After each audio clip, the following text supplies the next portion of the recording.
Ya apa? Selanjutnya selama mesin air ini berjalan kayak masalah atau gangguan apa Mas yang paling sering terjadi atau ditemui sehari-hari? Ya untuk yang sering terjadi itu adalah lumpur yang masuk ke sibel sehingga kemarin sempat menyebabkan kerusakan pada sibelnya dan terpaksa harus ganti baru. Dan juga sering juga selain lumpur, kerikil-kerikil itu juga bisa menyebabkan seret atau gangguan pada motornya sehingga penyumbatan itu menyebabkan airnya kurang maksimal dalam penyedotannya.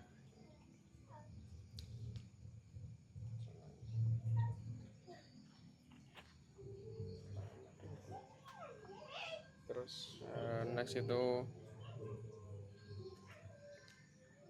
menurut Masnya bagaimana cara warga atau pengelola desa merawat sistem ini agar tetap berjalan dengan baik? Apakah ada kegiatan rutin atau pembersihan atau pengecekan mesin gitu-gitu? Yang harus dilakukan oleh pengguna atau masyarakat di desa yaitu melakukan pengurasan yang dilakukan secara berkala, mungkin 3 hari 4 hari selalu dinyalakan sibelnya ketika tidak digunakan, ketika mau sering tidak digunakan. Tapi kalau digunakan secara terus menerus itu lebih bagus. Cuma kadang itu kalau hujan juga nggak perlu, karena kalau misalkan airnya terlalu besar juga merusak padi. Jadi untuk perawatannya cukup dilakukan pengurasan secara berkala. Jadi itu aja. Selanjutnya, bagaimana tanggapan dan bentuk dukungan dari warga desa serta pihak balai desa sejak alat ini mulai dibangun sampai sekarang? Alat ini ketika mulai dibangun itu sudah mendapatkan support dari desa dan juga sudah mendapatkan support dari beberapa pihak baik RT, Kasun dan sebagainya, karena ketika kita butuh data-data petani itu mereka siap menyediakan. Ketika kita melakukan peresmian kemarin, pihak desa juga punya inisiatif untuk mengajak diskusi terlebih dahulu sehingga tidak ada miskomunikasi di dalamnya, sehingga oleh karena itu sejauh ini sangat-sangat membantu. Oh. Selanjutnya, menurut Masnya langkah apa yang harus disiapkan oleh desa atau warga di sekitar agar mesin ini bisa terus menyala dan bermanfaat sampai bertahun-tahun ke depan? Yang jelas karena ini berkaitan dengan solar panel, ya solar panelnya harus sering-sering dibersihkan. Kemudian dari segi sibelnya sendiri mungkin 1 bulan sekali harus diangkat, terus dibersihkan untuk lumpur-lumpurnya sehingga tidak ada lumpur lagi. Dan juga untuk setiap minggunya ya minimal dinyalakan 3-4 kali. Terus dari semua eh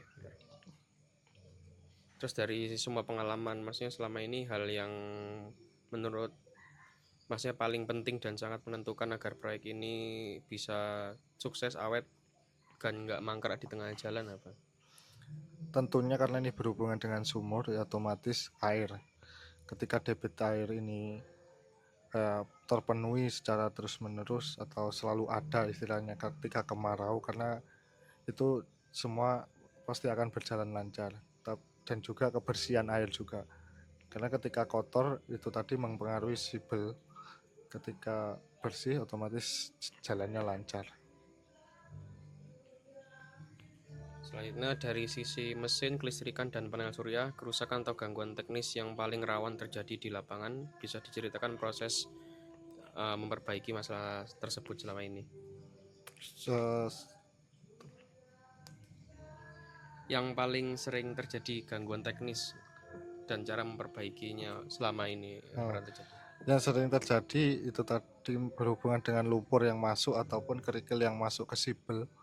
Nah, untuk secara teknis ini untuk perawatan awal itu cuma dikeluarkan, dibongkar sendiri, dikeluarkan, dibersihkan.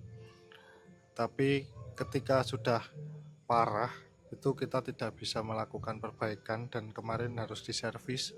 Ketika diservis ternyata ada yang rusak yang parah juga total, sehingga kita harus melakukan pergantian unit baru.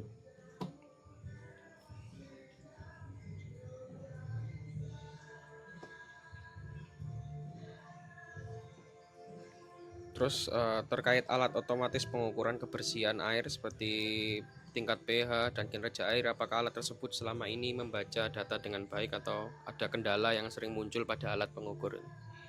Sejauh ini berfungsi dengan baik karena itu merupakan alat utama yang kami gunakan untuk mengetes air untuk sebelum dialirkan ke sawah-sawah petani. Jadi sejauh ini sangat baik sih dan belum ada kendala. Terus bagaimana proses mengajarkan cara menghidupkan atau memperbaiki mesin ini kepada pemuda desa atau siswa-siswa SMK? Apakah menurut Anda mereka sudah cukup siap untuk sewaktu-waktu harus memperbaiki kerusakan ringan? Sejauh ini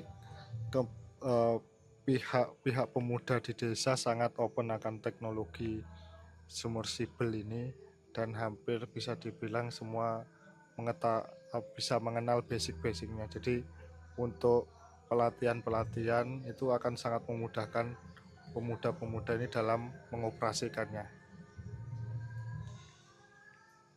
Terus terakhir, khusus dari sudut pandang teknis, kelistrikan dan mesin, apa satu hal yang wajib diperhatikan agar sistem air tenaga surya ini tidak gagal berfungsi dan bisa beroperasi dengan stabil? Dari aspek teknis tentu saja yaitu tadi kebersihan solar panelnya yang bagian atas yang di sebelah kaca itu kalau bisa tidak ada debu-debu, karena ketika ada debu-debu otomatis solar panelnya kurang menghasilkan power, dan ketika power kurang otomatis kinerja sibel juga berkurang. Ketika sibel berkurang itu mengakibatkan sawah juga akan semakin lama terisi penuhnya. Oleh karena itu ketika sudah seperti ini harusnya dijaga dengan baik, baik dari PV, baik dari sibel, dan juga baik dari sumber-sumbernya sendiri, karena nanti akan mempengaruhi keberhasilan.